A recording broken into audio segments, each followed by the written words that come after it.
Hello everyone, स्वागत है एक बार फिर आपके सीएफ फाइनल फाइनेंशियल रिपोर्टिंग के हमारे इस सेशन में, जिसमें आज हम कवर करने वाले conceptual framework on financial reporting under end S. Again, one of those amendments which is becoming applicable first time for May 2022 exam. Institute has added one full chapter which has around 8 units in it, which is completely theory, but it also has 4 illustrations with solutions. And that is why it is very much expected. Exam में आने के इसके primarily कारण क्यों बढ़ जाते हैं? Number 1, because it has got amended substantially. Number 2, पहली बार ये May 22 में एप्लीकेबल हो रहा है. और number 3, mock test paper for May 22 में इसे नहीं पूछा गया. ICAI के mock test paper are really making their name सार्थक mockery of the exams. Paper का जो पैटर्न बनाया जाता है, दूर दूर तक उससे मिलता जुलता पेपर हमको एग्जाम में देखने को नहीं मिलता है. इस बार तो मॉक टेस्ट पेपर 1 देख के ऐसा लगा कि इंड एस 101 का पेपर बना दिया उन्होंने. Nevertheless, दोस्तों, तो सबसे पहले if we get into this particular discussion of our amendments, let's see conceptual framework for financial reporting में क्या हमें डिस्कस करना होगा. उससे पहले आपको I'll just quickly show you one thing.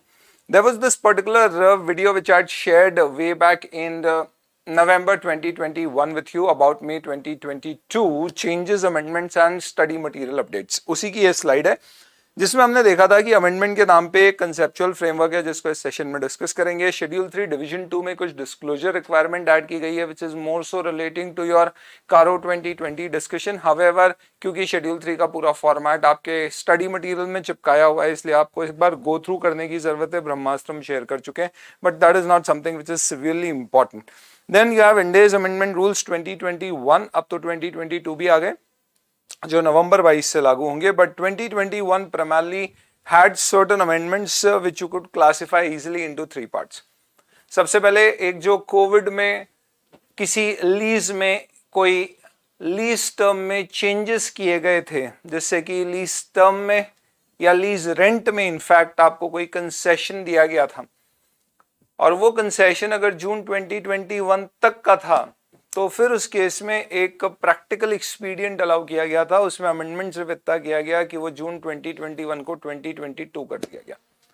इसके अलावा इंटरेस्ट रेट बेंचमार्क रिफॉर्म्स से रिलेटेड कई amendments Ind AS amendment rules 2021 में दिए गए, none of which have been included in your study material for 2022 और your RTP for May 2022. Hence you can kind of ignore it.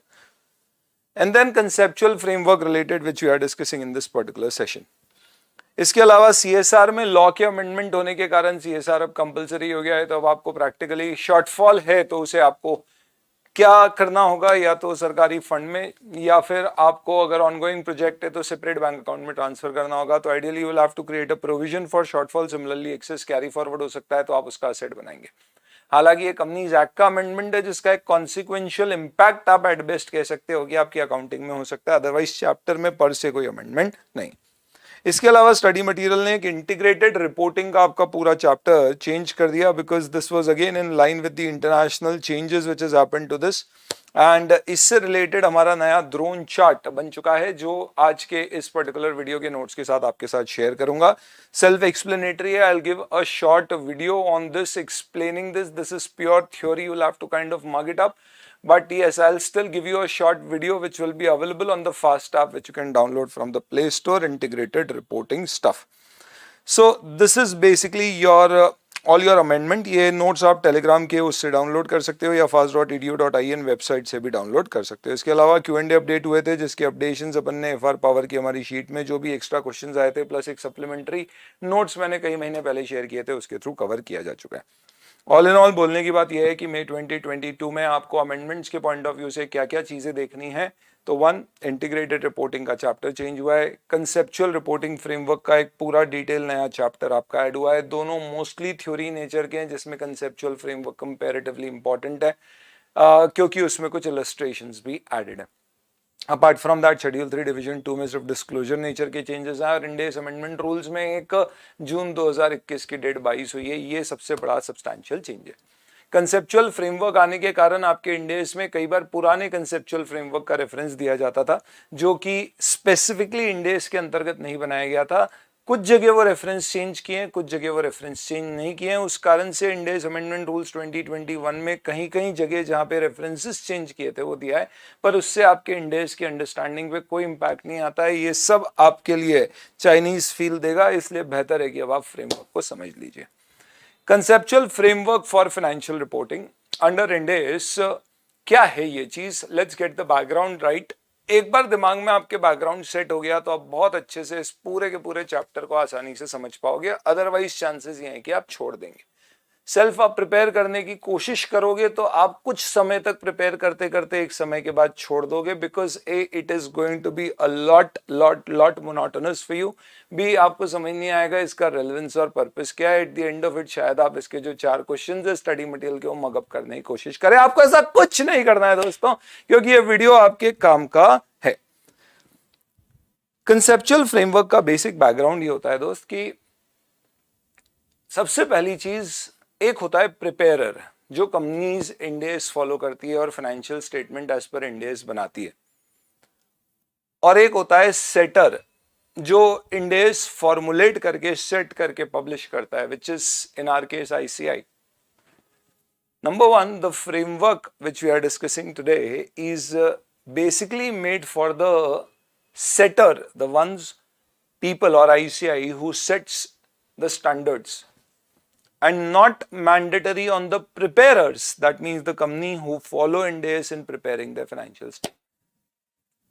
इसका मतलब एक चीज दिमाग में एकदम क्लियर होना चाहिए कि आप किसी भी पर्टिकुलर क्वेश्चन का आंसर देंगे तो वो हमेशा इंड एस के अनुसार होगा। कंसेप्चुअल फ्रेमवर्क आ जाने से आपके किसी भी इंड एस के अंतर्गत किसी भी चीज के आंसर में कोई फर्क नहीं होगा।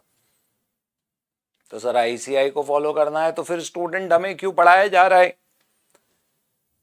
तो ये फ्रेमवर्क कहता है कि प्रिपेयरर्स यानी कि कंपनी जो इंड एस फॉलो कर रही है उनके लिए इसका रेलेवेंस उस सिचुएशन में आ सकता है जब किसी पर्टिकुलर मैटर की अकाउंटिंग के ऊपर इंड एस ही नहीं है। As if, let's say, for example, if you are a dealer in commodities and you feel that Ind AS 2 is also not relevant for you and financial instrument का standard भी relevant नहीं है, maybe in that case.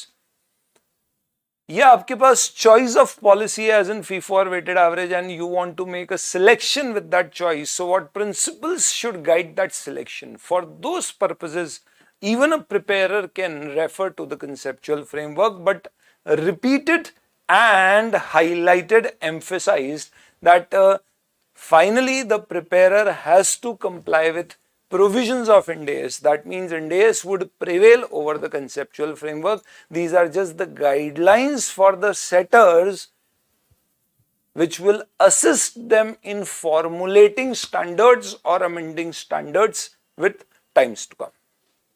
ये conceptual framework पहले भी होता था। सबसे पहले इसको IASC ने इशू किया था, फिर IASB ने 2018 में इस फ्रेमवर्क में कुछ मेजर चेंजेस किए और 2018 के IASB के conceptual framework for financial reporting under IFRS को यूज करते हुए हमने इंडिया में कंसेप्चुअल फ्रेमवर्क हमारा भी पब्लिश किया, जिसे नाम दिया गया conceptual framework for financial reporting under Ind AS. ये फ्रेमवर्क का बैकग्राउंड है और इसमें इन टोटल 8 चैप्टर्स या 8 बातें की गई है, which you can see here. We have to talk about these 8 units one after the other. Before that, we'll just go through the introductory part, which I just explained in terms of what is the relevance of these standards. Before I get into this, let's get into one basic logic which we usually do before starting a chapter. Create a background context so that we can understand this better. As in a student, what can you expect from this chapter? दोस्तों, क्या आपके मन में कभी ये सवाल आया है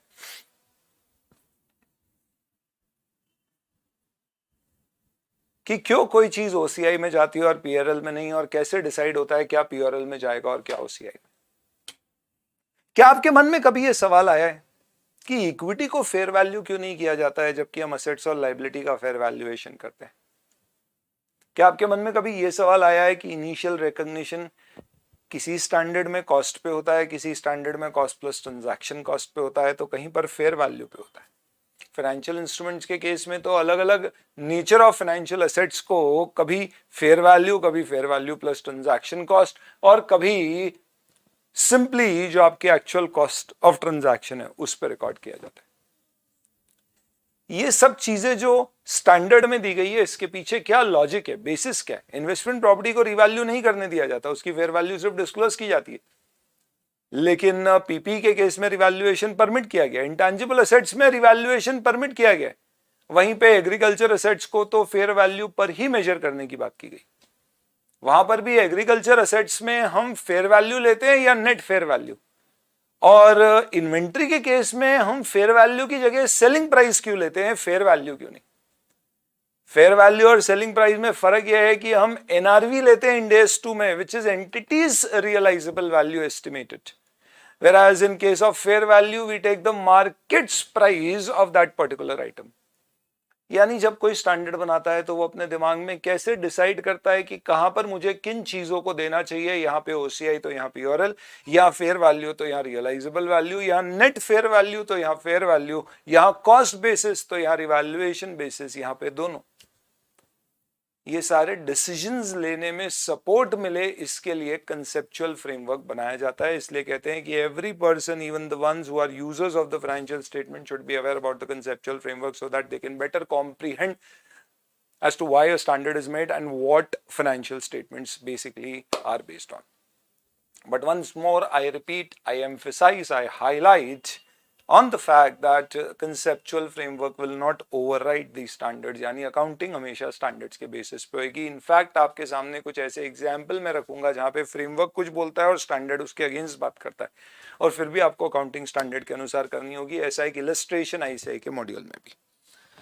So with this background, let's say IASB issued the new framework in 18, and based on that we have issued this particular framework, first time becoming applicable for May 2022 exams. It is not a standard, neither will it override the standard, and it is made for these set of people. These are the 8 areas which are covered, and let's start with the first area. What is the first area? It talks primarily about objectives of general purpose financial reporting। Plain vanilla case है। Financial reporting का उद्देश्य क्या होता है? Financial information provide करना जिससे decision making में assistance मिले यूजर्स को, फुल स्टॉप।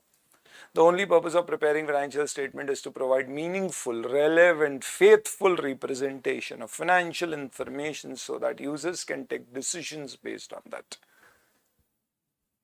तो इसका मतलब डिसीजन सपोर्ट करने के लिए बना रहे हो, तो फिर एक काम करिए, आप इसमें इंफॉर्मेशन ऐसी दो जिससे सारी डिसीजन मेकिंग सपोर्ट हो। That means you just don't give financial information, also give non financial information, also talk about the industry trend. यानी आप ये मत बताओ कि इस साल के प्रॉफिट और पिछले साल के क्या है, ये भी बताओ कि इंडस्ट्री का ग्रोथ रेट क्या है। तो ये हमारी लिमिटेशन है कि हम सारी इंफॉर्मेशन नहीं दे सकते। यानी इंफॉर्मेशन अगर आपको डिसीजन के लिए चाहिए तो ये एक बेस बनेगा। You will have to seek other information also which can be information through external sources and stuff like that।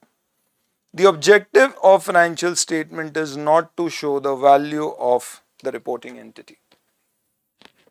इसका मतलब क्या है? वैल्यू ऑफ रिपोर्टिंग एंटिटी बताना हमारा उद्देश्य नहीं है। दिस इज वन रीजन कि हम इक्विटी को कभी भी फेयर वैल्यू पे या मार्केट वैल्यू पे वैल्यू नहीं करते। हमारा उद्देश्य ये बताना है ही नहीं कि हमारी कंपनी की क्या वैल्यू है। वो सिर्फ एक केस में पता पड़ता है, जब एक कंपनी दूसरी कंपनी को एक्वायर करती है तो दूसरी कंपनी को फेयर वैल्यू पे मेजर करके उसको लाया जाता है ताकि हम गुडविल निकाल सके। अदरवाइज हम कभी भी उद्देश्य ये रखते ही नहीं है कि हमारी कंपनी को हम फेयर वैल्यू पर मेजर करें या उसकी इक्विटी को फेयर वैल्यू पे प्रेजेंट करें। प्रेजेंटेशन छोड़िए, डिस्क्लोजर तक देने की जरूरत नहीं है।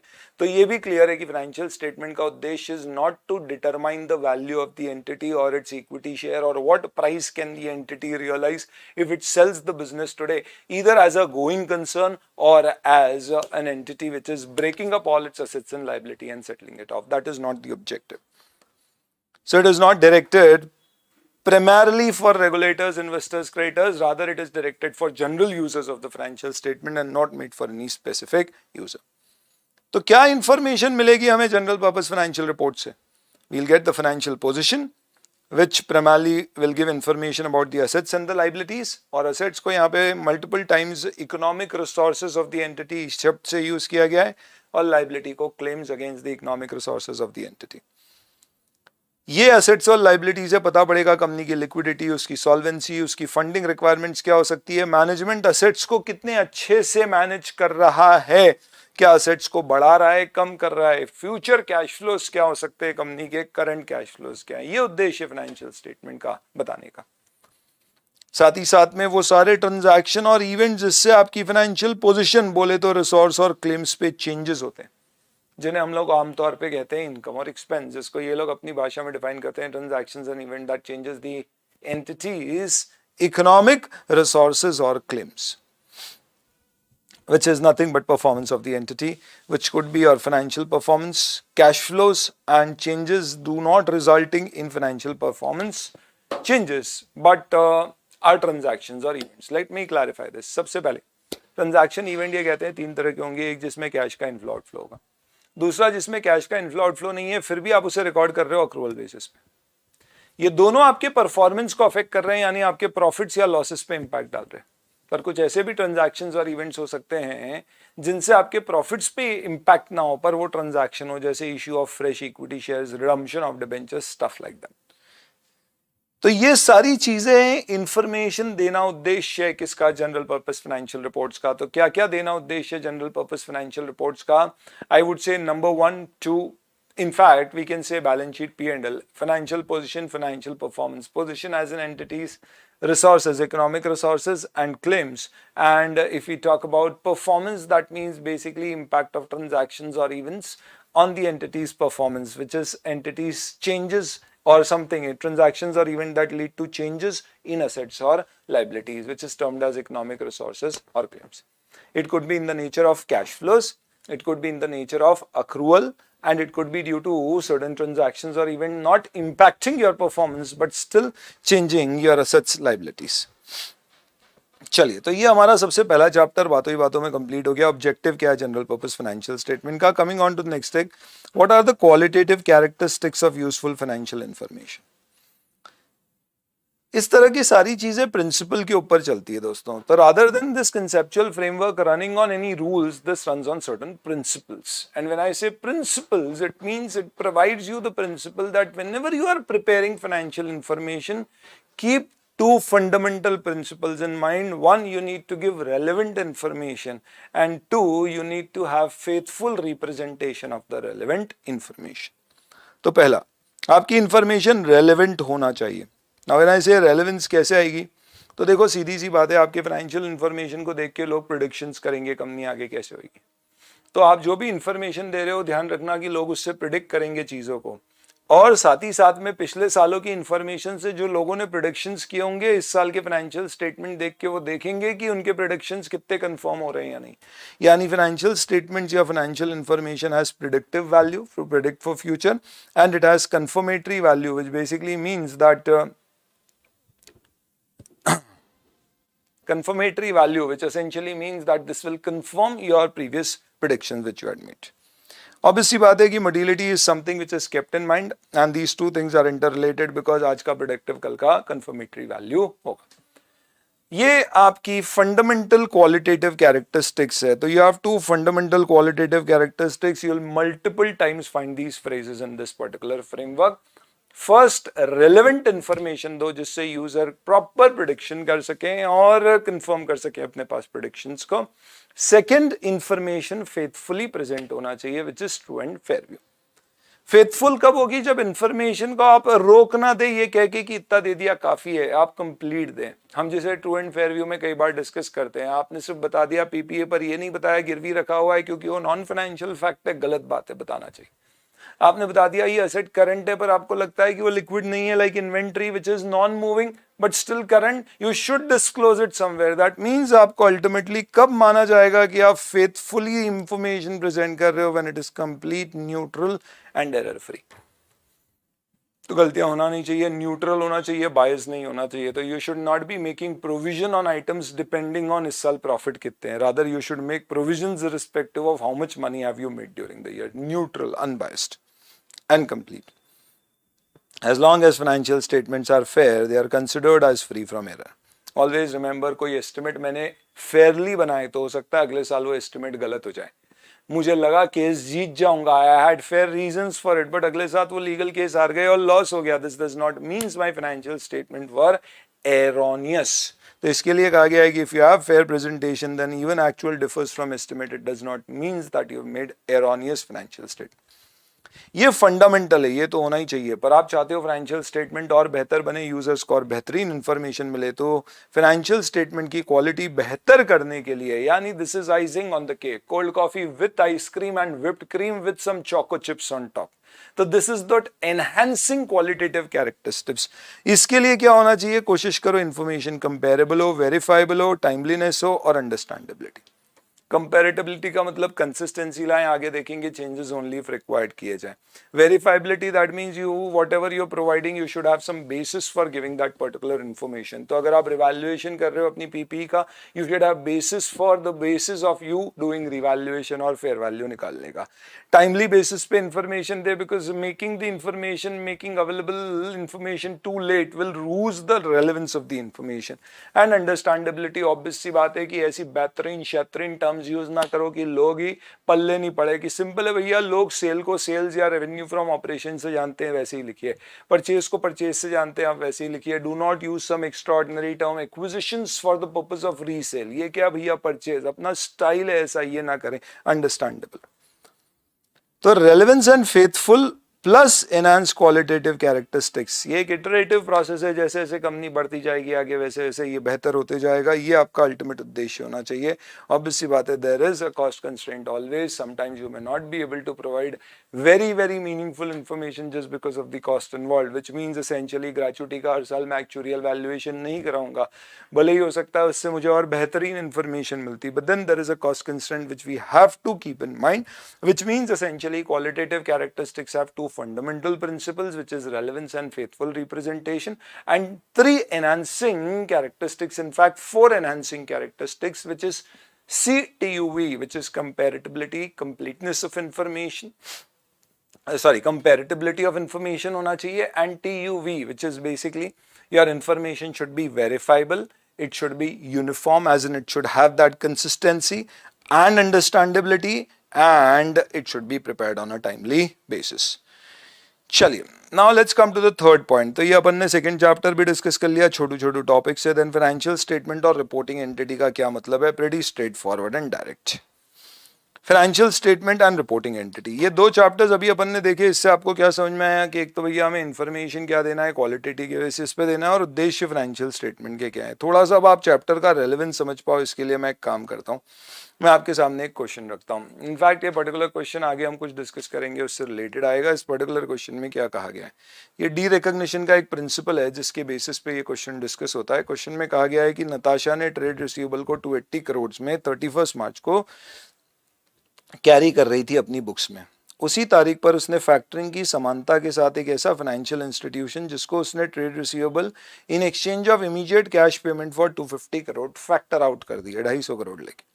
As per agreement, any shortfall between amount collected and 250 crores will be reimbursed by Natasha. इसका मतलब this factoring is with recourse, सामने वाले को पैसे नहीं मिले तो मैं पैसे दूंगा। तो इसका मतलब टेक्निकली रिस्क ट्रांसफर नहीं हुए। Once trade receivable have been connected, any amount about 250 crore less interest on this amount will be repaid to Natasha. अच्छा, नताशा ने 250 से ऊपर भी कलेक्ट कर लिए तो वो मुझे देगी, बस ब्याज काट के देगी, क्योंकि उसने मुझे 250 आज दिया और उसको बाद में मिले तो उसका ब्याज कटेगा। Directors of Natasha are of the opinion that trade receivable should be derecognise. Natasha के डायरेक्टर कहते हैं भाई अब ट्रेड रिसीवेबल तो मैंने ट्रांसफर कर दिया, I have lost control, so I should derecognise this asset. You are required to explain the appropriate accounting treatment of this transaction in financial statement for year ending 31 March 2002। इसका मतलब इसके basis पे आपको लगेगा कि ये question 109 D recognition of financial asset which is trade receivable का है, and also evaluate the transaction in context of conceptual framework. आखिरी की ये एक लाइन अगर नहीं होती दोस्तों तो इस स्टैंडर्ड का या इस क्वेश्चन का इस पर्टिकुलर फ्रेमवर्क से कोई लेना देना नहीं होता। सबसे पहले मैं आंसर इसका डी रिकॉग्निशन 109 के प्रिंसिपल से दूंगा, जो कहते हैं कि भैया अगर आपने कभी कंट्रोल लॉस कर दिया है पर इसका रिवॉर्ड ट्रांसफर नहीं हुआ, then in that case you should continue recognising the asset in your books. और इस पर्टिकुलर केस में तो टेक्निकली स्पीकिंग 250 से कम मिला तो मुझे रिइंबर्स करना है, ज्यादा मिला तो भी मुझे मिलेगा, यानी ये प्योर फाइनेंसिंग अरेंजमेंट है और कुछ भी नहीं है। 250 करोड़ टेकन को फाइनेंशियल लायबिलिटी लोन दिखाऊंगा और मेरी बुक्स में ट्रेड रिसीवेबल 280 का 280 रहेगा। क्यों? क्योंकि नताशा ने जिसको फैक्टर किया है उसको कल 280 मिल गए तो वो मुझे पूरे 280 देगा एक दिन का ब्याज काट के। तो उस लॉजिक से देयर इज फेथफुली अगर मैं बताऊं तो there is no derecognition involve even if you have lost control on the data because the data have been transferred to another company. तो fair representation, faithful presentation should ideally say that you should not de-recognize because अभी भी आपके sir पे उससे related risk है. 109 भी ऐसा ही कहता है. तो इन्होंने बोला भाई अकाउंटिंग ट्रीटमेंट 109 के हिसाब से क्या होगा, एक्सप्लेन किया. और फिर उसके बाद उन्होंने फ्रेमवर्क के हिसाब से कहा कि भाई फ्रेमवर्क के भी प्रिंसिपल्स यही कहेंगे कि फेथफुल रिप्रेजेंटेशन तभी आएगा जब आप क्या करेंगे, आप इसको डी रिकॉग्नाइज नहीं करोगे. तो when you go through this particular answer you will basically be able to understand कि कैसे 109 और फ्रेमवर्क दोनों की बात की गई है. अपन डी रिकॉग्निशन डिस्कस करेंगे तो we'll talk a little further about this particular question. You will be able to kind of interpret this even better. चलिए आगे. Directors of Hindar particular, second question बाद में लेंगे, about usefulness of financial statement. They have opined that although Ind AS implement a fair value model, ये बोलते हैं Ind AS fair value model implement करता है, Ind AS fail to reflect the usefulness of financial statement as they do not reflect financial value of the entity. तो ये बोलते हैं Ind AS financial value नहीं बता पा रहे क्योंकि वो fair value यूज कर रहे हैं फिर भी नहीं बता पा रहे. किसकी financial value, business की, यानी आज मैं कंपनी बेचूंगा या मेरे इक्विटी शेयर्स की क्या वैल्यू है वो नहीं बता पा रहे. ऐसा बोल रहे हैं directors of Hind limited. Discuss the view of directors as regard use of fair value in Ind AS. एक ये मुद्दे पे कमेंट करना है आपको. और साथ ही साथ fact that Ind AS do not reflect financial value of the entity, please make special reference to relevant Ind AS and the conceptual framework. तो ये जो आखिरी में लाइन लिखी गई है जिसके कारण आपको याद समझ में आएगा कि कंसेप्चुअल फ्रेमवर्क का रेफरेंस देना. तो सबसे पहले इस क्वेश्चन को भी पहले Ind AS और फिर फ्रेमवर्क के हिसाब से आंसर करेंगे. Ind AS में आप क्या बोलोगे कि नंबर 1 Ind AS में फेयर वैल्यू यूज करी जाती है. ये गलत है क्योंकि सारे Ind AS fair value use करने की बात नहीं करते. कुछ जगह फेयर वैल्यू मैंडेटरी है, कुछ जगह ऑप्शनल है, कुछ जगह अलाउड ही नहीं. जैसे कि इन्वेस्टमेंट प्रॉपर्टी कॉस्ट पे कैरी होती है, पीपी में आपके पास ऑप्शन है, इंटेंजिबल एसेट में एक्टिव मार्केट है तो ही फेयर वैल्यू अलाउड है, अदरवाइज कॉस्ट पे ही चलाना पड़ेगा. अमलगमेशन या बिजनेस कॉम्बिनेशन में कंपलसरी है फेयर वैल्यू पे एसेट्स को रिकॉग्नाइज करना है, पर गुडविल कॉस्ट पे रिकॉर्ड होगा which is nothing but the balancing figure of the excess cost paid. Internally जो जनरेटेड गुडविल आप फेयर वैल्यू पे रिकॉर्ड कर ही नहीं सकते Ind AS में. तो ये कहना कि Ind AS फेयर वैल्यू पे सारी चीजों को मेजर करता है, सबसे पहली बात ये गलत है. दूसरी बात, कंसेप्चुअल फ्रेमवर्क का भी ये उद्देश्य नहीं है कि वो फाइनेंशियल स्टेटमेंट से एंटिटी की फाइनेंशियल वैल्यू निकाल के दे. इनफैक्ट उसका उद्देश्य है कि वो फाइनेंशियल स्टेटमेंट से रेलेवेंट और फेथफुल इंफॉर्मेशन दे जिससे कि यूजर्स अपने डिसीजंस ले सकें, बट डिसीजन मेकिंग के लिए उन्हें दूसरी ऑल्टरनेट इंफॉर्मेशन भी देखना होगी.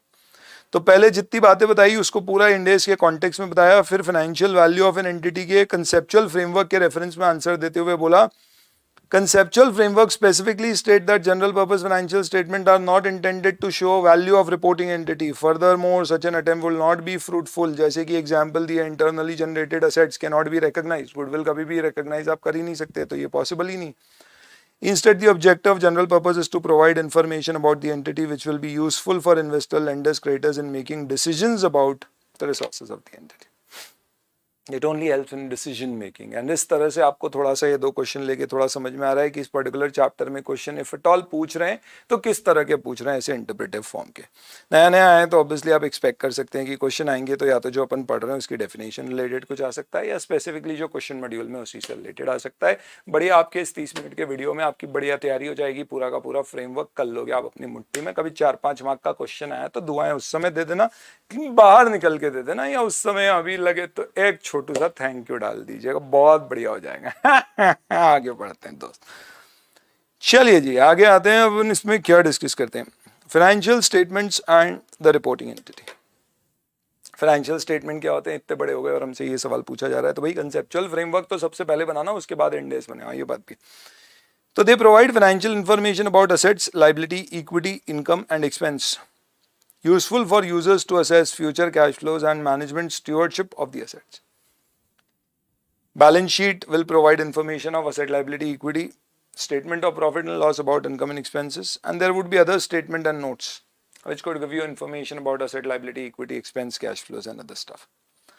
फाइनेंशियल स्टेटमेंट एक रिपोर्टिंग पीरियड के लिए बनाए जाते हैं जिसमें कंपैरेटिव भी दिए जाना चाहिए so that at least user can compare and see what happens in the current year with respect to previous year. The perspective of preparing financial information is that they are prepared for users as a whole. तो ये reporting entity आ रही, ये reporting entity as a whole के लिए बनाए जा रहे हैं और स्पेसिफिक किसी यूजर के लिए नहीं बनाए जा रहे हैं. गोइंग कंसर्न का assumption लिया जाता है, लेकिन आपको उसका बेसिस डिस्क्राइब करना होता है और आपको टेस्ट भी करना चाहिए एंटिटी गोइंग कंसर्न है या नहीं, नहीं है तो फिर आपको चेंज करना होगा। तो रिपोर्टिंग एंटिटी क्या है, इंपॉर्टेंट है, इसके ऊपर क्वेश्चन मिल सकता है आपको एग्जाम में।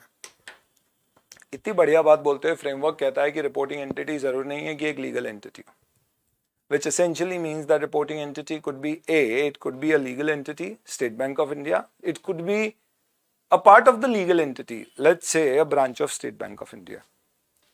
It could also be consolidated financial statement, which is a group of legal entities which have holding subsidiary relationships. It could also be combined financial statement where two or more entities are not related as parent subsidiary but prepare their financial statement in a combined format. This is ideally is not a situation which you may find in various cases, but still could be done in rare situations, as in Vodafone Idea combining before combining their business. Combined financial statement हम as such specifically prepare नहीं करते हैं, पर इसका मतलब क्या होता है, पेरेंट सब्सिडी नहीं है और कंबाइन करो तो कंबाइंड, पेरेंट सब्सिडी मिला के बनाए तो कंसोलिडेटेड, लीगल एंटिटी बनाए तो स्टैंड अलोन, लीगल एंटिटी चाहे तो उसका एक पार्ट भी बना सकता है which is also kind of stand alone. एक सवाल उठता है, why do we need stand alone financial statements at all if we are preparing consolidated financial statement? The reason for that is that कई बार हो सकता है कि कुछ डिसीजन मेकिंग स्टैंड अलोन के बेसिस पे ही हो, जैसे डिविडेंड कितना बांटा जा सकता है ये आपके स्टैंड अलोन प्रॉफिट्स के बेसिस पे होगा, टैक्स कितना पे करना है ये इंडिया में स्टैंड अलोन प्रॉफिट्स के बेसिस पे होगा, आपकी लिमिटेड लायबिलिटी कंपनी की जो आ रही है वो कितनी आएगी वो आपके स्टैंड अलोन फाइनेंशियल स्टेटमेंट्स के बेसिस पे होगा, सब्सिडरी की लीगल लायबिलिटी सब्सिडरी के फाइनेंशियल स्टेटमेंट्स के ऊपर बेस्ड है, पेरेंट की पेरेंट के फाइनेंशियल स्टेटमेंट पे, ना कि कंसोलिडेटेड फाइनेंशियल स्टेटमेंट पे बेस्ड है। तो ये कुछ terms. So this is your third chapter, pretty simple, straightforward and small, and then elements of financial statements.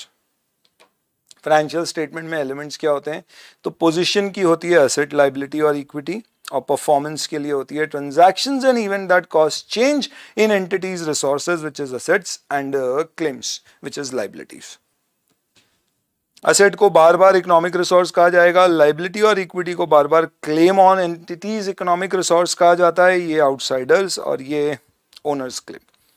Changes in economic resource and claims which will reflect performance will be income or expense, and changes in resource and claims which will not affect financial performance is change in equity or asset or liability not impacting financial performance, as in fresh issue of shares or redemption of debentures.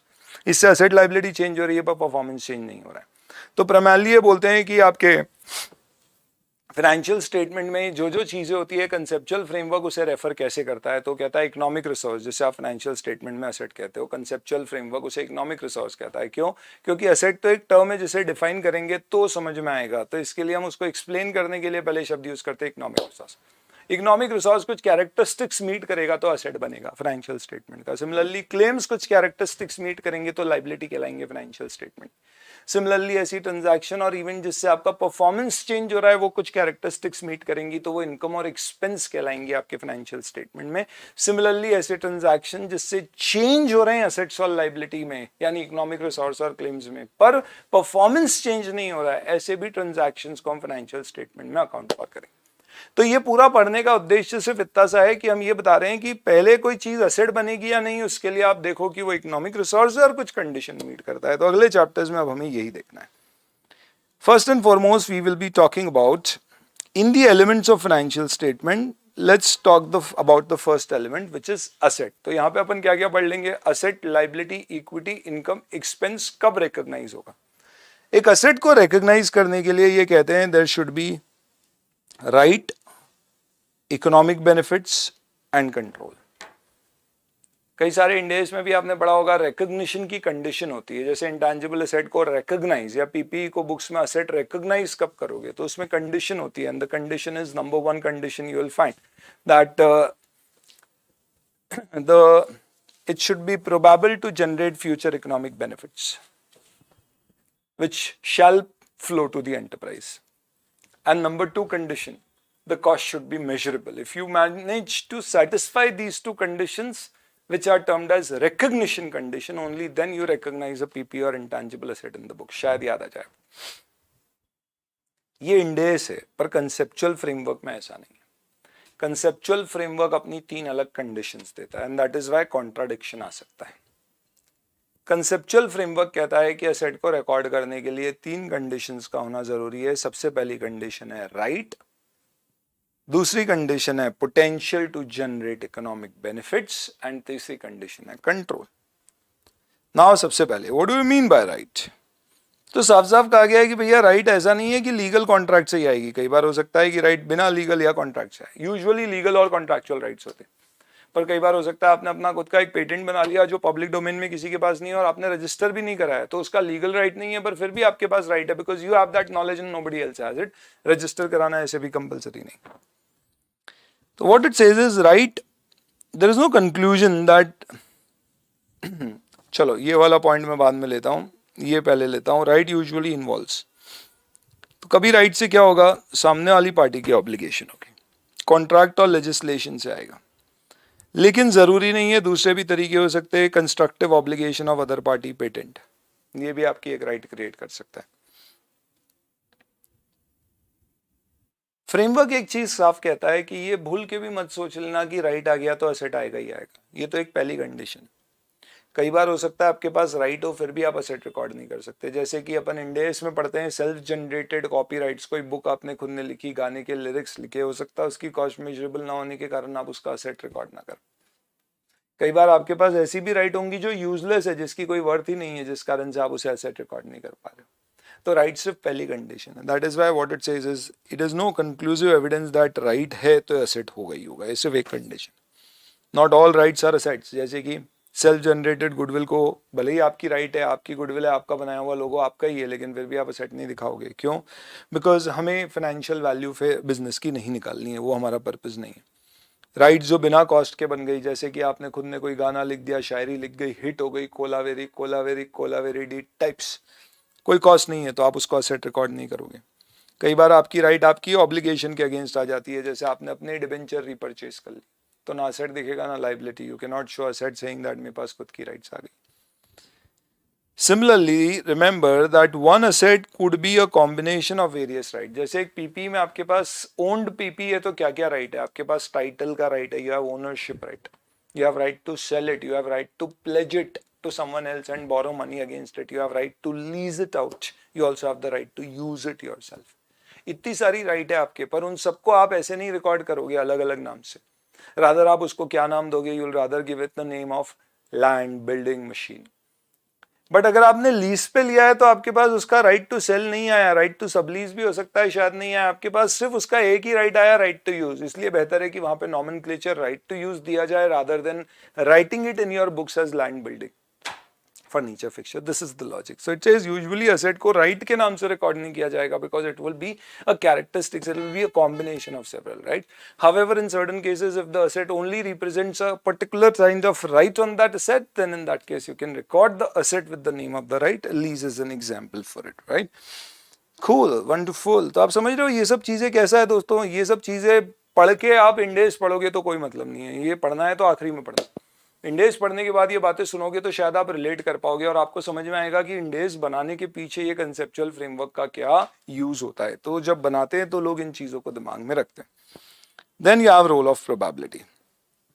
Second क्या है? Potential to produce future benefits. Framework कहता है कि अगर आपको उम्मीद है कि इससे बेनिफिट होंगे तो वो आप असेट रिकॉर्ड कर सकते हो। इससे फर्क नहीं पड़ता है कि गारंटी है या सिर्फ उम्मीद है। इससे भी फर्क नहीं पड़ता है कि उम्मीद ज्यादा है या कम है। इनफैक्ट फ्रेमवर्क कहता है कि अगर उम्मीद है तो उस केस में असेट रिकॉर्ड किया जा सकता है। And this is where the framework and the Ind AS would contradict. क्योंकि फ्रेमवर्क में बोला गया है कि अगर आपके पास लो प्रोबेबिलिटी की भी उम्मीद, potential to generate future benefit है, तो भी एसेट रिकॉर्ड किया जा सकता है। जबकि हम कई सारे इंडेस में पढ़ते हैं कि एसेट तभी रिकॉर्ड किया जाएगा when it is probable that the future economic benefits from the asset will flow to the enterprise, and probable means more likely. Same for liabilities. हम क्लेम कब रिकॉग्नाइज करते हैं बुक्स में? When it is probable it will lead to outflow of economic resources. Probable means more likely. If it is less likely we just disclose it as a contingent liability. That is why I said Ind AS will prevail over the conceptual framework. चलिए, तो this is pretty important a discussion. Right, even with low probability gives creation of an asset. However, Ind AS may not permit to recognize an asset or a liability where probability to receive or obligation to pay is low, and hence there may exist difference between the standard and the framework. Accounting, however, will be governed by standards only. So very important है, ये आपके लिए SJ ने लिखा है. Timing may also be relevant sometimes, which means what? What it says is you should have present right for benefits. आप जब भी असेट रिकॉर्ड करोगे तो जो आपकी प्रेजेंट राइट है उसे आप असेट रिकॉर्ड करोगे. तो ये आप कार, आपको लगता है कि इस कार में मैं आने वाले समय में एक और मंजिल बना दूंगा, एक फ्लोर और बना के डबल डेकर कार बना दूंगा, तो आप उसे अभी असेट बुक नहीं करोगे. आज आपके पास कार है, उससे जो राइट्स है आपको वो बुक करना है. बहुत ही फालतू का एग्जाम्पल. अनदर एग्जाम्पल, आज आपने कोई एक फॉरवर्ड परचेज किया, आज जो उसकी फेयर वैल्यू है कि भाई आज मार्केट में बेचोगे तो कितने ज्यादा मिल जाएंगे बेच के, वो उसकी वैल्यू है. आपको ये नहीं सोचना है कि आने वाले समय में शेयर की जो उसको अंडरलाइंग एसेट है उसकी क्या वैल्यू होगी, उसके क्या बेनिफिट बढ़ सकते हैं, उस हिसाब से उसकी वैल्यू आज निकाले. आज की फेयर वैल्यू में लोग वो फैक्टर कर लेते हैं, पर आपको ये प्रिडिक्ट नहीं करना है. तो it is only the present rights which are recognised as asset. And expenditure, usually an asset would involve expenditure, but that's not a conclusive proof. जैसे कि कई बार हो सकता है सरकार से फ्री ऑफ कॉस्ट आपको असेट मिला है, फिर भी आप रिकॉर्ड करो, तो cost is not a conclusive proof if you get a question like this. इस तरह के चैप्टर में दोस्तों इंस्टीट्यूट कई बार निट पिक करके कोई छोटे से एक पॉइंट को उठा के उसके ऊपर एक 4 मार्क का क्वेश्चन पूछ लेता है. जैसे कि ये कि as per the conceptual framework, expenditure is a mandatory factor to prove that an asset can be recognized in the financial statements or not. Comment. So you'll have to write no, it is not a mandatory factor, and then you can give some examples of self-generated assets where cost is not reliably measurable, or government grants where you've got asset free of cost. And then the third condition is control. You have to have control to recognize an asset, because control would link the economic resource of an entity and the benefits from that resource to the entity. कब माना जाएगा control है? सबसे simple logic, अगर आप उसको किसी और को यूज करने से रोक सकते हो तो माना जाएगा नॉर्मली आपका कंट्रोल है. तो you have present ability to direct the use, or you have ability to obtain the benefits which may come out of it, or you have the ability to prevent other parties from directing the use of the economic resource. Whether or not that is a legal right. जैसे कि मैंने patent का example लिया, registered नहीं है फिर भी आपके पास राइट है. कैसे? आप खुद यूज कर सकते हो क्योंकि आपके पास है, कोई और यूज कर नहीं पाएगा क्योंकि उसके पास है ही, तो ये भी चलेगा. तो लीगल राइट हो ऐसा जरूरी नहीं है. जैसे प्रिंसिपल एजेंट के केस में नॉर्मली राइट प्रिंसिपल के पास होगा, तो असेट एजेंट के पास रखा हुआ भी प्रिंसिपल ही रिकॉर्ड करेगा, भले ही फिजिकल पोजीशन एजेंट का है पर कंट्रोल अभी भी प्रिंसिपल का माना जाएगा. That is basically the person who has the control over the economic resource is the one who is recognizing the asset in its books. These are some principles for recognition of assets. Now let's come on to liabilities. We are all talking about the 4th chapter, which is elements of financial statement. We talked about assets first, and now we're coming on to the liabilities.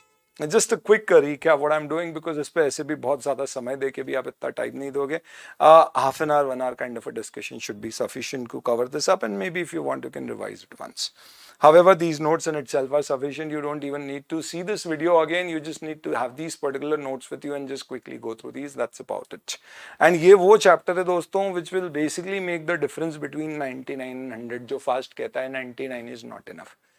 So we have to cover the whole set of things, and that is why we are not missing out on these chapters. Also, usually these chapters would be kind of left out with most of the students. Chali, or by most of the students. Any which ways. Liability में क्या होता है? There is an obligation. What is obligation? Entity has no practical right, realistic right to avoid. अगर आपके पास कोई practical ability avoid करने की नहीं है तो वो obligation है. Normally this will be owed to other party. खुद को owed है तो obligation नहीं होगा. हो सकता है दूसरी पार्टी उसे एसेट दिखाए या ना दिखाए. जैसे कि किसी ने आप पे लीगल केस लगाया, आपको लग रहा है हार जाओगे तो आप प्रोविजन बनाओ, पर सामने वाला जब तक वर्चुअली सडन नहीं होगा एसेट नहीं बनाएगा. तो ये कोई बात नहीं है कि उसने एसेट नहीं दिखाया तो मैं लाइबिलिटी नहीं दिखाऊंगा. Can be established by contract legislation, could be constructive obligation coming out of past practices, published statements, even if it is not a part of your legal contract or similar means. Where entity has an obligation to transfer economic resource conditional to an action that entity itself may choose. A big question arises, is there an obligation? जैसे कि उदाहरण के तौर पे आप यूँ कह लीजिए कि मैंने बैंक से लोन लिया है और उस लोन के अंतर्गत तो मेरे पास ऑप्शन है कि मैं चाहूँ तो बैंक को रीपे करूँ और ना करना चाहूँ तो ना करूँ और इक्विटी शेयर्स इशू कर दूँ. और ये ऑप्शन कंपनी के पास है, तो क्या ऑब्लिगेशन है? तो अपन फाइनेंशियल इंस्ट्रूमेंट में पढ़ते हैं when it is in the hands of company to avoid the outflow of economic resources and settle it with fixed number of equity share, it will be classified as equity and not a liability. But अगर मैं कहता हूं कि loan की value जो है वो है 5 करोड़ की, और कॉन्ट्रैक्ट में लिखा है कि अगर मैं लोन 5 करोड़ का कैश में ना पे करना चाहूं तो मैं अपने 50 करोड़ के वर्थ के शेयर्स उसको दूंगा, तो लोन रीपेड माना जाएगा। और 50 करोड़ की वर्थ के शेयर्स में मेरी आज की तारीख में कंपनी की देखा जाए तो पूरी की पूरी ओनरशिप स्टेक ही चली जाएगी, कंट्रोल चले जाएगा। यानी देखने के लिए, बोलने के लिए, दिखाने के लिए आपके पास राइट है कि आप इसे fix number of equity shares में सेटल कर सकते हो। 50 करोड़ की वर्थ मैंने गलत बोल दिया, इसे 50 करोड़ की फेस वैल्यू के शेयर्स देने। तो आपके पास आज की तारीख में सिर्फ दिखाने के लिए प्रैक्टिकल एबिलिटी है कि आप इक्विटी में सेटल कर सकते हो, but there is no practical realistic right, because you know 5 crore के पीछे आप 50 करोड़ की फेस वैल्यू के शेयर्स नहीं इश्यू करने वाले, which is going to lead to a loss of control for you, knowing the fact that company has a net worth of more than 100 crore. तो आप ये बोलोगे कि सिर्फ दिखावे का राइट है, it's not a realistic right, that means you have practically no ability to avoid 5 crore of outflow for the bank, hence it is a liability, as a financial liability it should be classified. यहाँ पे भी transfer of economic resource में कोई compulsory नहीं है कि high probability और लो probability में भी बुक कर सकते हैं, वो बात अलग है कि स्टैंडर्ड जब तक हाई प्रोबेबिलिटी नहीं होगी बुक करने नहीं देते। और it should be a present obligation rising out of past event, futuristic obligations को अभी से हम रिकॉर्ड नहीं करेंगे because those are from executory contracts, आगे आएंगी तो उसको आगे की आगे देखेंगे। अभी पीरियोडिसिटी बोलता है इस साल के ट्रांजैक्शन इस साल में रिकॉर्ड करेंगे। तो आज आपने सपोज फॉर एग्जांपल कमिटमेंट किया है कि 6 महीने बाद आप पैसे देके असेट खरीदोगे, तो जब असेट आएगा तब पैसे देंगे, तब की तब देखेंगे, अभी उसे रिकॉर्ड नहीं करेंगे। तो it should be a present obligation and arising out of past events, only then you will have to recognise it. For both assets and liability, please keep in mind a few things, which are like what? Unit of account could be anything. You don't have to record assets individually. Laptop 1, 2, 3 की बजाय laptops लिख सकते हो। ऐसा भी नहीं है, आप चाहो तो ऐसा भी लिख सकते हो aircraft engine, other body parts of aircraft, यानी कंपोनेंट वाइज भी आप एक असेट को सेग्रीगेट कर सकते हो। एग्जीक्यूटरी कॉन्ट्रैक्ट वो हैं जो दोनों पार्टीज की तरफ से इक्वली अनपरफॉर्म्ड है, उन्हें रिकॉग्नाइज नहीं किया जाएगा क्योंकि that do not represent transactions of the year. When they will be perform they will be then recognised in the books because they represent transaction of those year. हालांकि इंडेस कहते हैं onerous हो तो record करो, पर यहाँ पे कहा गया एग्जीक्यूटिव रिकॉर्ड नहीं करेंगे।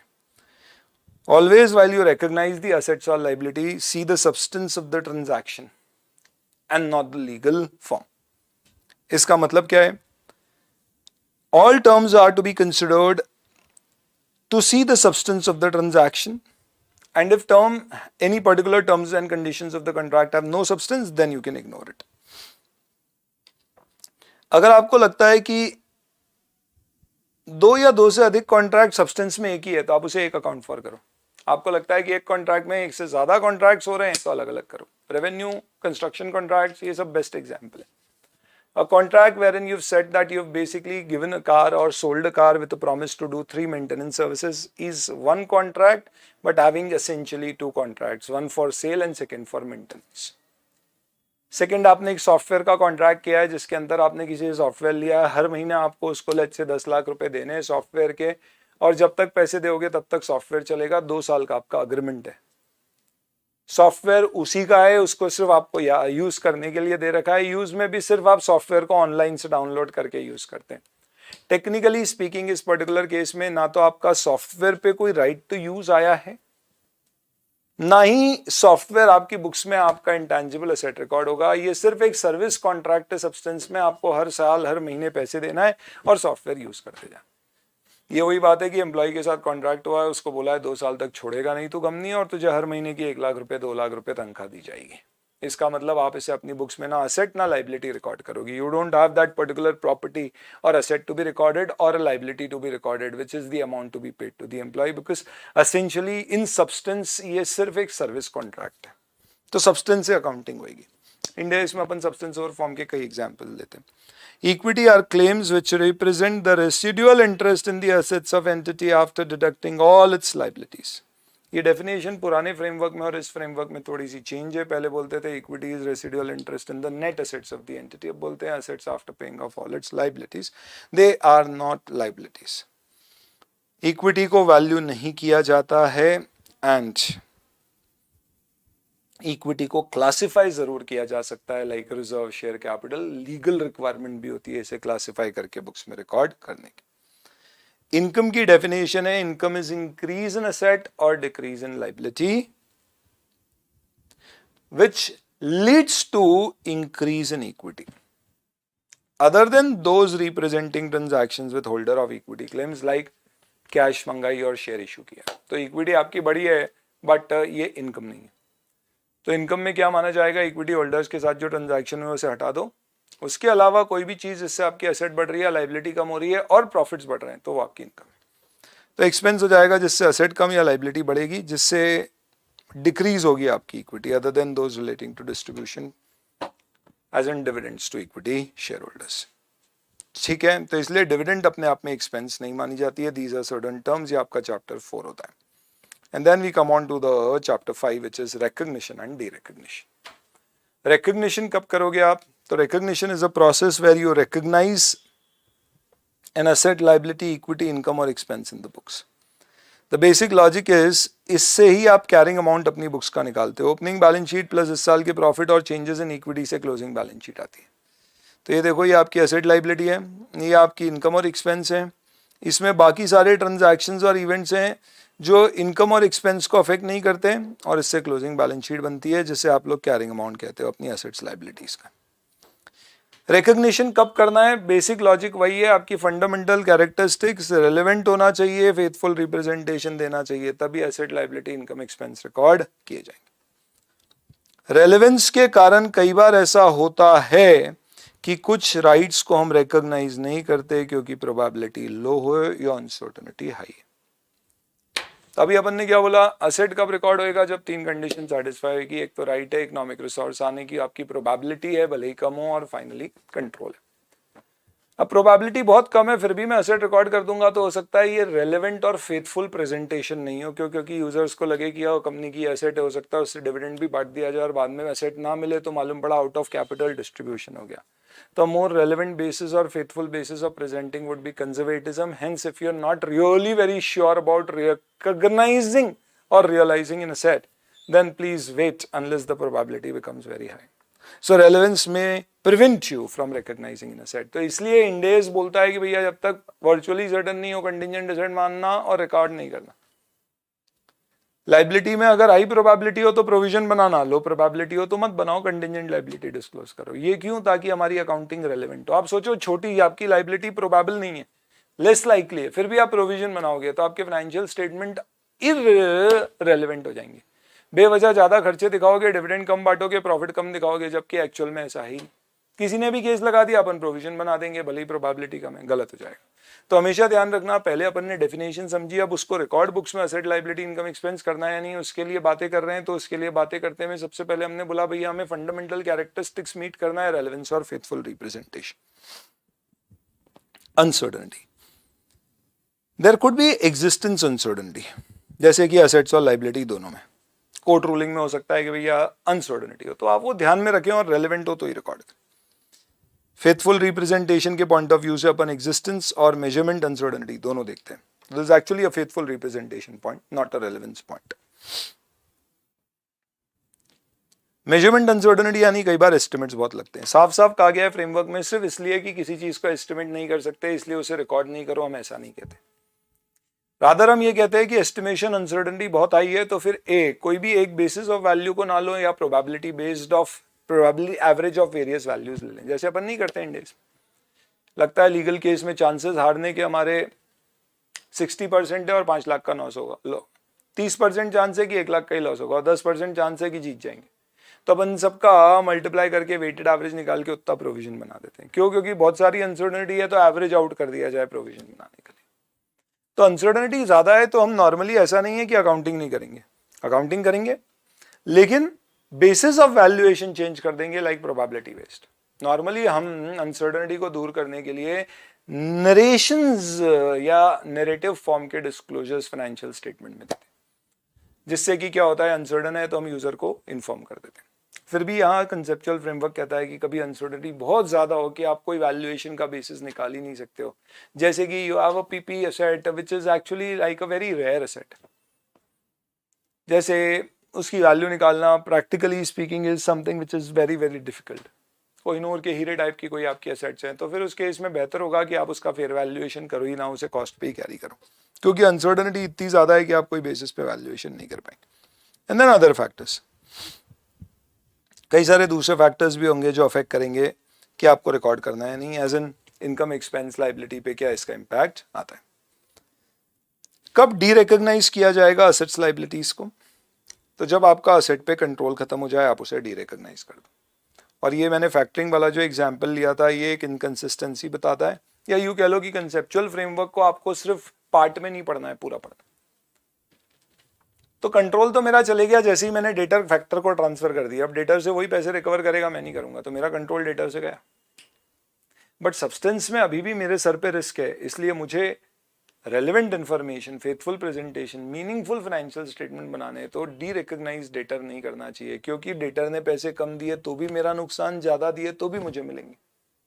तो टेक्निकली मैंने सिर्फ एक एजेंट अपॉइंट किया है for collection purposes, and we have given him unconditional rights to collect, and we have told him कि भैया पैसे कम ज्यादा मिले मुझे बता देना, I will take the excess और पे यू द डिफरेंस, और मैं तुझे इसके बदले में कमीशन दे दूंगा। तो it's more of a real sense service contract और अ फाइनेंसिंग अरेंजमेंट कि उसने मुझे एडवांस में पैसे दे दिए हैं। It is not really selling of your debtors.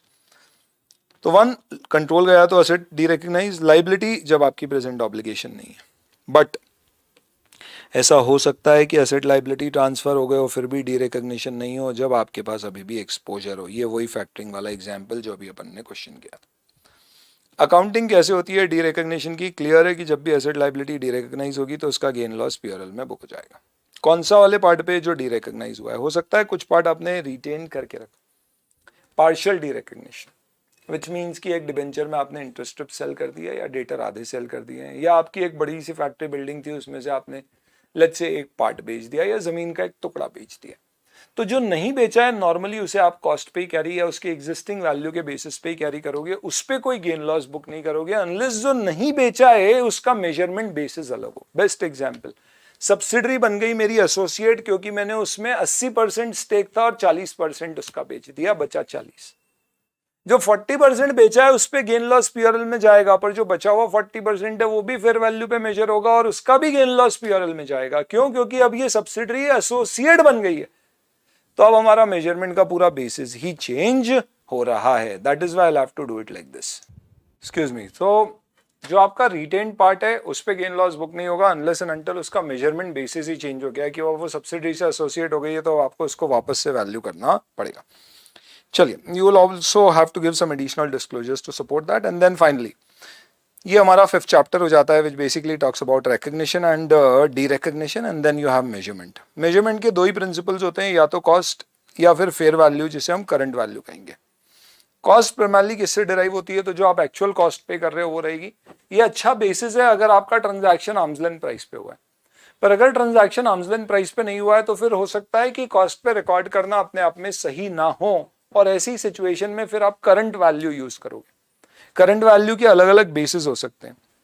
एक होती है एग्जिट वैल्यू कि आज मैं बेचूंगा तो कितना पैसा मिलेगा। पूरे इंडेस में फेयर वैल्यू का मतलब होता है सेलिंग प्राइस यानी एग्जिट प्राइस, और it could be based on fair value which is market based selling price which is ignoring any kind of selling cost. तो ध्यान रखना, सेलिंग प्राइस में सेलिंग कॉस्ट माइनस नहीं होती है, it is the selling price ना कि net selling price. दूसरा तरीका होता है कि आप वैल्यू इन यूज ले सकते हो। Value in use is present value of future cash flows. अगर आप कंपेयर करोगे इसको और फेयर वैल्यू को तो डिफरेंस क्या है? A, fair value market based होती है, present value of future cash flow यानी value in use entity specific होती है। फेयर वैल्यू में कोई ट्रांजैक्शन कॉस्ट माइनस नहीं की जाती है, लेकिन वैल्यू इन यूज में जो टर्मिनल कैश फ्लोज होते हैं कि एसेट की लाइफ खत्म होने पे उसे बेच के जो पैसा मिलेगा उसमें जो उसको सेलिंग कॉस्ट लगेगी वो माइनस की जाती है। तो terminal cash flows are net of transaction cost, transaction cost as in cost at the time of sales. यहाँ पे हम प्रिडिक्ट करते हैं, इनफैक्ट फोरकास्ट करते हैं फ्यूचर में क्या कैश फ्लोज होंगे और उसकी टाइम वैल्यू ऑफ मनी से प्रेजेंट वैल्यू निकालते हैं। जबकि फेयर वैल्यू में हम मार्केट पार्टिसिपेंट आज उसकी क्या वैल्यू अगर हम इसे सेल करेंगे तो देंगे वो बेसिस पे कैलकुलेट की जाती है। ये दोनों एग्जिट बेस्ड प्राइसिंग है। एंट्री प्राइस अगर देखेंगे तो उसे बोलते हैं entry value which is nothing but replacement cost और करंट वैल्यू। आज अगर वैसा ही एसेट आप खरीदने जाओगे तो कितने का मिलेगा, that is something which is termed as your current value. इसका मतलब सिंपल सा है दोस्तों कि सपोज फॉर एग्जांपल मेरे पास एक ये मोबाइल है और ये मोबाइल मैं बेचने जा रहा हूं, तो मैं इसे बेचने जाऊंगा तो आज मुझे कितने मिलेंगे, तो मैं गया किसी के पास और मैंने बोला यार ऐसे का ऐसा मोबाइल मुझे खरीदना है, कितने रुपए में देगा। उसने देखा इसको अच्छे से और उसने बोला अच्छा ये वाला, ओके, ओ 6 महीने पुराना है, हाँ ठीक है, 60,000 रुपए में दे देंगे ऐसा। मैंने बोला रख ले। उसने बोला मतलब, मैंने बोला मेरे को तो बेचना है खरीदना नहीं है, अब 60,000 दे। वो नहीं देगा मुझे 60,000, वो बोलेगा भैया बेचना है तो 50,000 रुपये, खरीदना है तो 60,000, क्योंकि हम मार्जिन कमाने के बैठे हैं। तो आज मैं ऐसा खरीदने जाऊं तो जो इस प्राइस पे मिलेगा वो एंट्री वैल्यू है, आज इसे बेचने जाऊं तो जो पैसे मिलेंगे वो इसकी एग्जिट वैल्यू है, फेयर वैल्यू। चलिए एनी विच वेज, तो कहां पर मुझे फेयर वैल्यू लेना चाहिए, करंट वैल्यू लेना चाहिए, कहां पर मुझे एग्जिट प्राइस लेना चाहिए, मैं कौन सा मेजरमेंट बेसिस किस केस में यूज करूं, और इन सब में ट्रांजैक्शन कॉस्ट भी कैसे हैंडल करनी चाहिए। यानी खरीदते समय कोई कमीशन दिया, बेचते समय कोई कमीशन या टैक्स लगा, उसकी अकाउंटिंग कैसे होना चाहिए। तो ये अलग अलग स्टैंडर्ड्स में अलग अलग लॉजिक्स दिए जाते हैं इसके ऊपर। बेसिक फंडामेंटल क्या होता है, तो ये दो चार्ट्स दिए हुए हैं जो you can go through it. Basically this is not summary of the various values which are used in different standards, but these are primarily the important factors which will help you to decide what value should you use and where. Your choice should once again be based on what? The two fundamental characteristics of financial statement, relevance and faithful representation. Relevance कैसे decide होगी, देखो asset और liability की characteristics देखो। अगर आपका characteristic asset को hold करने का है तो फिर बेहतर है कि आप उसको फेयर वैल्यू पे मेजर मत करो। यूज करने का है तो फेयर वैल्यू मत लो, कॉस्ट पे कैरी करो। और अगर आप फेयर वैल्यू भी लेना चाह रहे हो तो आप एज सच ये सोचिए कि भाई अल्टीमेटली क्या मैं इसको बेच के पैसे बना रहा हूं, नहीं, तो इसका मतलब मे बी आप करंट वैल्यू प्रेफर करें। तो any which ways normally PP जैसी एसेट में आप यूज करोगे कॉस्ट और डेरिवेटिव, क्योंकि आप बेच के ही पैसे बनाने वाले हो, तो इसका मतलब फेयर वैल्यू पे मेजर करना लॉजिकल होगा। फ्यूचर कैश फ्लोस, कोई चीज डायरेक्टली कैश फ्लो जनरेट कर रही है, जैसे कि आपका डेटर है, बेच के पैसे मिल रहे हैं, या आपका शेयर इन्वेस्टमेंट है, किसी और कंपनी के शेयर में इन्वेस्टमेंट है, बेच के डायरेक्ट पैसे मिलेंगे, तो इसमें फेयर वैल्यू फिर भी बेहतर है। पर पीपी में डायरेक्ट पैसे नहीं मिलेंगे, कोई गुड्स बनेंगे वो बिकेंगे, तो यहाँ पे फिर उसको डायरेक्टली फेयर वैल्यू पे मेजर करना लॉजिकल नहीं होगा, तो वहां पे कॉस्ट शायद बेहतर होगा। या करना है तो वैल्यू इन यूज में भी यूज कर सकते हैं। स्टैंडर्ड कुछ फ्रेमवर्क कुछ बता नहीं रहा है यहाँ पे ये यूज करो, ये प्रिंसिपल बेस्ड है, रूल बेस्ड नहीं है, ये प्रिंसिपल्स दे रहा है जिसके बेसिस पे स्टैंडर्ड बनाएगा setter. Next, consistency, accounting mismatch ना हो, ये आपको ध्यान रखना है। तो जैसे फॉर एग्जांपल अगर आपने लेट्स से पैसे उधार लिए for investing in stock market है, ऐसे कभी लोन मिलता नहीं है ऐसा, पर कभी मिला, तो आप क्योंकि स्टॉक मार्केट में इन्वेस्टमेंट कर रहे हो जो एफईटीपीएल पे मेजर हो रहा है, तो बेहतर है कि जो लोन लिया है वो भी एफईटीपीएल पे मेजर करो, ताकि अकाउंटिंग मिसमैच ना हो फाइनेंशियल इंस्ट्रूमेंट्स में पड़ते हैं। अनसर्टेनिटी, अगर मेजरमेंट अनसर्टेनिटी बहुत ज्यादा है फेयर वैल्यू यूज करने में, तो बेहतर है अवॉइड करो, आप कॉस्ट पे कैरी करो। जैसे इंटेंजिबल एसेट्स में इंडेक्स आपका कहता है कि जब तक इंटेंजिबल एसेट्स की एक्टिव मार्केट प्राइस नहीं होना उसे आप फेयर वैल्यू पे रिवैल्यू मत करना। क्यों? क्योंकि बहुत ज्यादा वेरिएशन हो जाएगा, बहुत अनसर्टेनिटी हो जाएगी। आप सोचिए कि आपने कोई ब्रांड खरीदी है, उसकी फेयर वैल्यू निकालना, खरीदी हुई ब्रांड है तो रिकॉर्ड कर सकते हो, आप उसे रिवैल्यू करना चाहते हो तो उसकी वैल्यू निकालना अपने आप में कितना बड़ा सब्जेक्टिव मैटर होगा। इसलिए बेहतर है कि आप उसे कॉस्ट पे या आपकी कैरिंग अमाउंट बेस पे ही उसको कैरी करें।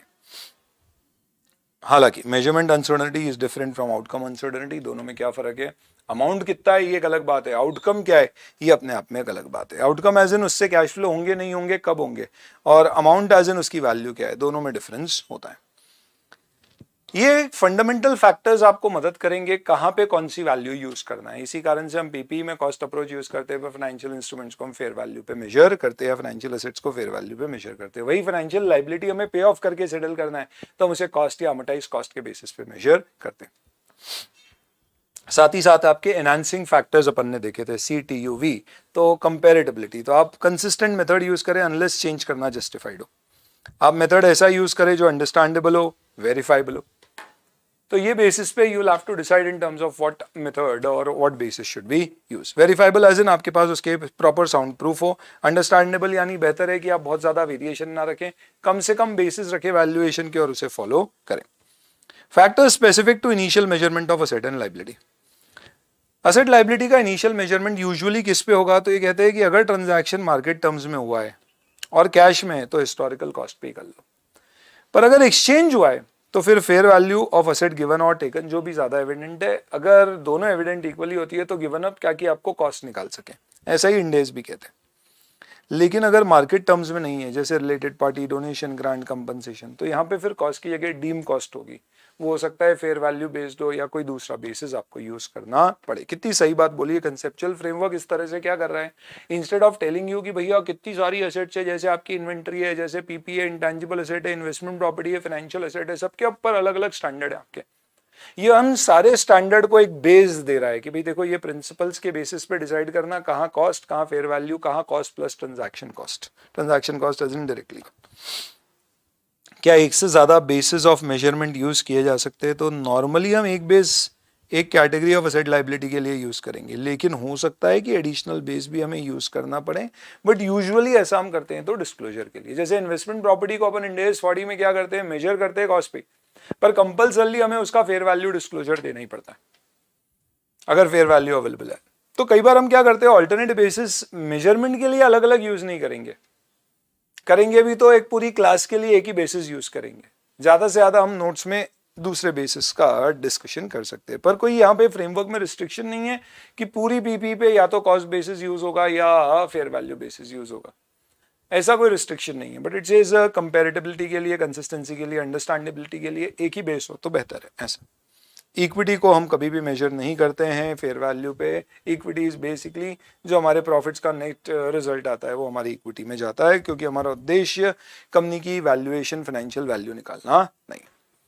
एंड देन इन सबके बाद प्रेजेंटेशन डिस्क्लोजर। ऑब्जेक्टिव क्या है प्रेजेंटेशन डिस्क्लोजर का? तो बहुत इंपॉर्टेंट और अच्छी बात की गई है। ये कहते हैं कि भाई देखो हमारे पास प्रेजेंटेशन के दो तरीके थे। एक हम फॉर्मेट फिक्स कर देते हैं और बोलते हैं हर कंपनी इसी फॉर्मेट में फाइनेंशियल स्टेटमेंट बनाए। हम ऐसा नहीं चाहते, ताकि क्यों? क्योंकि हम नहीं चाहते दो चीजें। पहला कि फाइनेंशियल स्टेटमेंट सबके एक जैसे बनाए, इसलिए कंपनी की फ्लेक्सिबिलिटी खत्म हो जाए, क्योंकि user does not want the standardised information, rather it wants entity specific information. तो entity like bank and an NBFC and a trading manufacturing company will have different layouts for presentation. Even within trading entities, their presentation needs may be different. तो इसके लिए सबसे पहली बात हम flexible format लेंगे। साथ ही साथ में स्टैंडर्डाइज फॉर्मेट में कई चीजें डुप्लीकेट होती है, डुप्लीकेशन होता है, हम उसे भी अवॉइड करना चाहते हैं। देन जब भी आप प्रेजेंटेशन करते हैं तो प्रेजेंटेशन जैसे आप फाइनेंशियल इंस्ट्रूमेंट में भी प्रेजेंटेशन पढ़ेंगे तो आपको क्या देखना है उसमें भाई कि किस चीज को असेट, किसको लाइबिलिटी, किसको इनका किसको इक्विटी में क्लासिफाई करना है। तो इसका मतलब क्या हुआ प्रेजेंटेशन क्लासिफिकेशन करते समय what you will have to keep in mind is asset, liability, equity, income, expense should be classified based on their share characteristics. तो सिमिलर कैरेक्टरिस्टिक्स के आइटम को आप एक तरफ क्लासिफाई कर दो, तो leased asset, ROU asset, PP asset अलग अलग जाएंगे। पीपी में भी आप ऐसा कर सकते हो कि बैलेंस शीट में आप पीपी डाल दो और नोट्स में और डिसएग्रीगेटेड इंफॉर्मेशन दे दो। तो ये कहते हैं कि एग्रीगेशन एक अच्छा बेसिस होता है कई बार अकाउंटिंग का या प्रेजेंटेशन का, ताकि मीनिंगफुल इंफॉर्मेशन दिखे और उसका डिसएग्रीगेशन नोट्स में दिखे। ऐसा करने में कोई रिस्ट्रिक्शन नहीं। ऑफसेटिंग यूजुअली अवॉइड करना चाहिए कि आपकी मिसलेनियस इनकम और एक्सपेंस को सेट ऑफ करके दिखा दिया, या सेलिंग एक्सपेंस और सेल्स को सेट ऑफ करके। क्यों? क्योंकि ये दोनों अलग अलग चीजें अलग अलग दिखाएंगे, तो बेहतर है, ऐसा कंसेप्चुअल फ्रेमवर्क कहता है। इक्विटी की कैरेक्टरिस्टिक्स या लीगल रिक्वायरमेंट के कारण आप क्लासिफाई कर सकते हैं, जैसे अलग अलग रिजर्व्स हो सकते हैं, कैपिटल और स्टैट्यूटरी रिजर्व्स और डिबेंचर रिडेम्पशन रिजर्व और फ्री रिजर्व्स अलग अलग दिखाना पड़े। Share capital, preference share capital, equity share capital में क्लासिफाई करना पड़े तो करें। इनकम और एक्सपेंस को यूनिट ऑफ अकाउंट और कैरेक्टरिस्टिक्स के बेसिस पे डिफरेंशिएट करें। P&L और OCI का क्लासिफिकेशन करें, ये समझ लो। आपके मन में कई बार ये सवाल आते रहे होंगे कि सर कौन सी चीज OCI में जाएगी, कौन सी P&L में। तो इसका कोई रूल नहीं है, बस एक प्रिंसिपल है। ऑर्डिनरली सारे profit, loss, income, expense P&L में जाएंगे, पर कई बार कुछ असेट्स की वैल्यू चेंज होने के कारण जो उससे गेन और लॉस होता है वो हो सकता है कि ICI को ऐसा लगे, ऐसा लिखा है फ्रेमवर्क में, ICI को ऐसा लगे कि इसे P&L में देने से we will be clubbing all profit और losses together which will not give relevant information to the user as these profit और losses are different from others, and that is why when we allow to recognize gain or loss in changes in value of assets and we want to show them different from the other profits or losses or incomes and expense, we will put them up in OCI. मैं ये नहीं कह रहा कि सारे revaluation gain loss आपके OCI में ही जाएंगे। जैसे FVTPL मेथड फॉलो होता है फाइनेंशियल एसेट में, जो आप ट्रेडिंग के लिए रखते हो उसका गेन लॉस P&L में ही जाता है, भले ही अनरियलाइज्ड है, पर अगर आप ट्रेडिंग नहीं कर रहे हो और फिर भी आप फेयर वैल्यू पे ला रहे हो तो उसके गेन लॉस ओसीआई में जाते हैं। तो ये आईसीआई डिसाइड करता है। उसका बेसिक लॉजिक ये है कि जब वो चाहता है कि जो ऑर्डिनरी हमारे बिजनेस में इनकम एक्सपेंस जो हमारी कैरेक्टरिस्टिक्स ऑफ बिजनेस से रिलेटेड है वो सब प्योरल में जा रही है, पर हम लगता है कि उसमें कोई चीज मिक्स की तो उससे प्रेजेंटेशन बिगड़ेगा, तो वो चीजें आईसीआई बोल देगा कि भैया इसे ओसीआई में डालो। पर इसमें भी आईसीआई कह देगा कि जब वो प्रॉफिट या एक्सपेंस रियलाइज हो तो उसे रिक्लासिफाई करके पीआरएल में डाल देना। लेकिन अगर आईसीआई को ऐसा लगता है कि रियलाइज कब हुए हैं ये डिसाइड करना मुश्किल है, जैसे कि एक डिबेंचर में आपने इन्वेस्ट किया, उसका प्रॉफिट 100 से 110, 120, 130 उसकी वैल्यू बढ़ती गई, तो आप हर साल ओसीआई में गेन बुक करते गए, एफईओसीआई। फिर आपने उसे सेल कर दिया तो आपने पूरा प्रॉफिट इतने सालों का पीआरएल में डाल दिया, क्योंकि ये रियलाइज कब हुआ, जब आपने बेचा है। लेकिन पीपी के केस में अगर आप रिवैल्यूएशन करते हो तो उसका रिवैल्यूएशन गेन एक साल, लॉस अगले साल, ये सब ओसीआई में गया। पर जब आप पीपी को बेच रहे हो तो आप ये नहीं मानो कि उस दिन आपने उसका गेन लॉस रियलाइज किया है, क्योंकि पीपी का गेन लॉस के बेसिस पे आपका डिप्री चेंज होता है। बट पीपी बेचने के लिए है ही नहीं, वो तो उसकी यूजफुल लाइफ खत्म होने तक यूज होने वाला है। तो पीपी को बेच के वो गेन लॉस रियलाइज कर लिया, ऐसा बोलना गलत होगा। That is why it is not realisation of those gain losses. Hence PP के रिवैल्यूएशन गेन लॉस को हम ओसीआई एनआर मानते हैं, नॉन रिक्लासिफाइबल। ये इसके पीछे बैकग्राउंड लॉजिक है of classification. And then finally capital और फिजिकल कैपिटल मेंटेनेंस। ये चीज आपके पहले भी होती थी, सिलेबस में अभी भी है। जब आप अपने फाइनेंशियल स्टेटमेंट ये सोच के बनाते हो कि पिछले साल मेरी इक्विटी कैपिटल प्लस रिजर्व 100 थे और आज 110 है, तो इसका मतलब 10 रुपए का प्रॉफिट हुआ, गेन हुआ, कैपिटल बढ़ी, यानी आप फाइनेंशियल कैपिटल मेंटेन कर रहे हो, ऐसा बता रहे हो। पर सपोज आपकी कैपिटल पिछले साल 100 थी, उससे आपकी परचेजिंग पावर जो थी वो 100 के गुड्स परचेज करने की थी, पर एक साल बाद इन्फ्लेशन हो गया 10% का, जिससे अब आपकी वो 100 की कैपिटल के बदले में आपको 110 की कैपिटल चाहिए थी, और आपने इस साल 10 के प्रॉफिट कमाए, तो इससे आपकी कैपिटल बढ़ी नहीं है, बस मेंटेन रही है। जितनी आपकी पहले परचेजिंग पावर थी आज उतनी है। तो ऐसी सिचुएशन में अगर आप इस तरह से प्रेजेंटेशन दोगे कि भैया ये जो हमने कमाया है, ये कमाई हमारी एक्चुअल में कोई फाइनेंशियल गेन नहीं है, it is just maintaining the physical capital, इस अप्रोच से आप प्रेजेंटेशन देंगे तो इसे कहा जाएगा फिजिकल कैपिटल मेंटेनेंस अप्रोच। इस अप्रोच में आप ये कह सकते हो कि हम असेट्स लायबिलिटी को रिवैल्यू करेंगे, इन्फ्लेशन के कारण उनकी वैल्यू को चेंज करेंगे और उसके कारण हमारी इक्विटी को चेंज करेंगे, और हम कहेंगे कि ये हमारा गेन लॉस नहीं है, और इसके अलावा जो दूसरे गेन लॉस होंगे सिर्फ वही गेन लॉस दिखाएंगे। ये अप्रोच यूजुअली हम लोग फॉलो नहीं करते। इसके ऊपर क्वेश्चन सिंपल इस तरह के हो सकते हैं जिसमें आपको सिंपली दिया जाए क्लोजिंग कैपिटल, ओपनिंग कैपिटल या इन्फ्लेशन रेट है, उससे आप निकाल लीजिए कि भैया हमारा फाइनेंशियल कैपिटल मेंटेन्ड है क्या। तो if closing is more than opening, financial capital maintained, but closing capital is more than opening into the index factor for inflation, then we will say physical capital is maintained or improved, otherwise we will say it is reduced. इसे हम unit of capital में भी disclose कर सकते हैं। Unit of production units जो अपन ने number of units produce किए उसके तरह से डिस्क्लोज कर सकते हैं। क्वेश्चन नंबर 1 अपन ने देख लिया था, 2 बता देता हूँ। Explain the criteria on conceptual framework for financial reporting for recognition of asset and discuss if there are inconsistencies with Ind AS 38। तो कंसेप्चुअल फ्रेमवर्क में असेट रिकग्निशन के लिए कहा गया है कि भैया राइट होना चाहिए, probability to earn future economic benefits होना चाहिए, in fact flow of economic benefits होना चाहिए, भले ही वो प्रोबेबिलिटी लो हो या हाई हो, एंड कंट्रोल होना चाहिए। जबकि इंड AS 38 में कहा गया इंटैंजिबल असेट तभी रिकॉर्ड किया जाएगा जब future economic benefits are expected to flow to the enterprise and they are probable, more likely, and cost is measurable.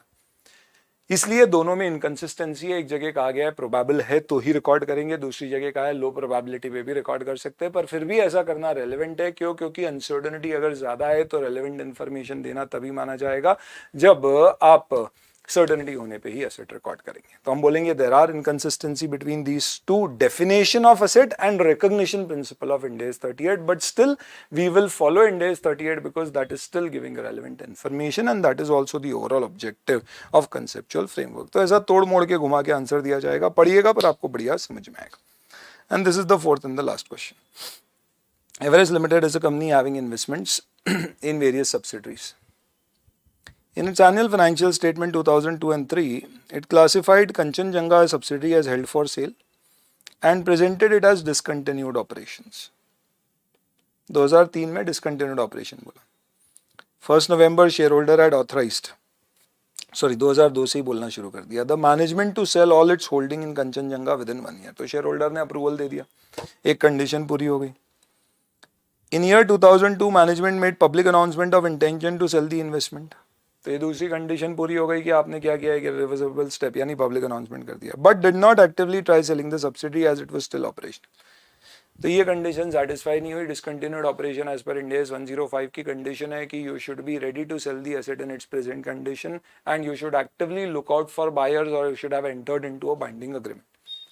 Approval of shareholder if it is required should be obtained and a public announcement और an agreement should be made. दो condition हो भी रही है, दो नहीं भी हो रही है, तो इसलिए डिसकंटिन्यूड ऑपरेशन नहीं क्लासिफाई होगा। Certain changes were made to Everest limited during the year 31 March 2003। इसका मतलब हम जो प्रेजेंट कंडीशन में उस कंडीशन में भी नहीं बेच रहे, ये एक और रीजन है कि ये डिसकंटिन्यूड ऑपरेशन क्लासिफाई नहीं होना चाहिए। Thereby resulting in additional activities being transferred to Kanchenjunga limited, यानी उसके कुछ एक्टिविटीज क्या हो रही हैं तो सॉरी कंचनजंगा में कुछ एक्टिविटीज एवरेस्ट की जा रही है, उल्टा है।